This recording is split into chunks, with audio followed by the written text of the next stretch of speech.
Hey there, it's Dorleen, and welcome to my creative life. I'm starting a new series called STAMPtember, or a new series in STAMPtember, and I'm going to be posting projects using different type of stamping techniques. Now, this one is my very first project, and I am using layered stamps, or stamps that have multiple layers. So this is an old stamp set from Stamping Up, and it's still one of my favorites. The 3 different stamps for roses, and then 2 for the leaves, and then the one for the longer leaf, which you can see over on that left-hand corner. So basically, I'm going to be making some tags for a request, and instead of stamping all over, making my own pattern paper, I'm just kind of concentrating on some of the edges because I know I'm going to be cutting those tags 2 inches in width. So that's why I'm just kind of stamping here and there. And then later I'll kind of fill in as needed.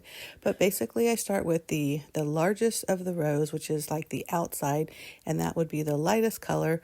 And then I go darker as I move on, going towards the center of the rose. Now, I don't know if you can tell because I'm going pretty quick because this is, extra speedo. When I stamp it down, I kind of twist it a little bit just to give it a little bit more thickness. Now, you don't have to do that, but I think when I learned it, that's what my friend had taught us how to do. But it does look better, and it also kind of fills up the stamping. So once I do that, I'm going to go back and stamp. This is on a Post-it. Now, I probably should have used a different color because that yellow on yellow was a little hard to see. But I'm just going to cut around it because I'm making a mask. So that way I can, when I put the leaves on, I won't cover so much of the flowers. You don't need to do this, but it does look a little nicer so you don't have your leaf or your leaves overlapping your petals. So again, I'm going with the lighter color for the thickest, or the first layer of the leaves, and I'm just kind of placing them here or there. And again, super speed makes things a lot easier. I really wish that we can go that fast. It would make a big difference. But I'm going to be using another tool in a little bit that I haven't used in a long time. So that's one thing I like about when I challenge myself to different series, is I really kind of pull out things that I haven't used in a while. And so that's always a good thing. So again, just stamping that first layer of the stamps with the lighter green, and then I'm using a darker green to fill in the center pieces.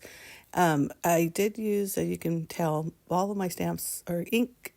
All of my inks are from Stamping Up. I've had these ink pads, probably since the early 2000s, and they are still juicy. Now, some of them definitely drying out, but I've been kind of just tossing them as I realize they're just getting too dry. I do have some re-inkers that I did buy, but not in all the colors. So one of my really good friends was a Stamping Up demonstrator, and so that's where most of my Stamping Up stamps came from, because we would do like monthly like stamp nights or whatever.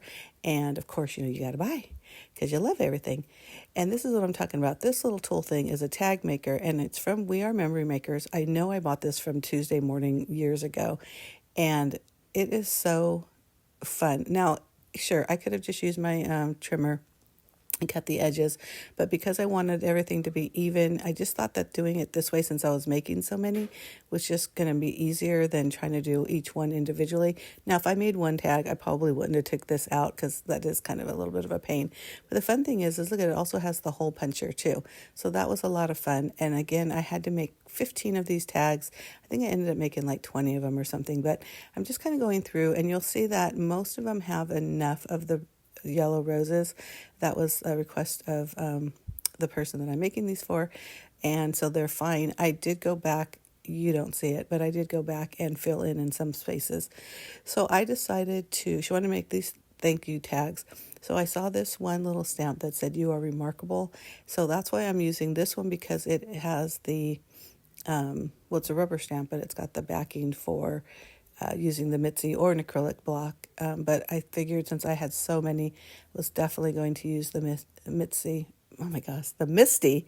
A little shout out to my friend Misty Mitzi, because I'm always spelling her name Misty.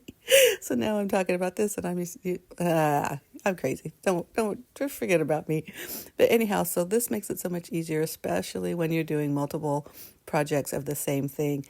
Don't worry, I did not go one at a time for this. I just stamped all the You Are Incredibles, and then, or You Are remarkable. And then I stamped the thank yous later, just kind of eyeballing. They're not straight, but I'm good with that. But they turned out so pretty. If you like this project, give me a thumbs up. Make sure you hit subscribe, and also make sure you hit that notification bell, because I am going to be doing posting more stamping projects and trying to use different type of techniques that maybe you don't use all the time, and definitely that's something I don't use all the time.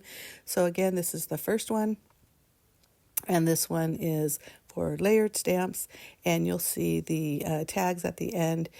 They turned out so pretty. Thank you so much for watching. Again, you can check here. You can also check my Instagram account, which I'll have the information down in the information box. Also a link to my blog. So if you had any questions, you can leave a comment here on my blog or even on my Instagram. But thank you again so much for watching. You are remarkable. And don't you ever forget that. Bye.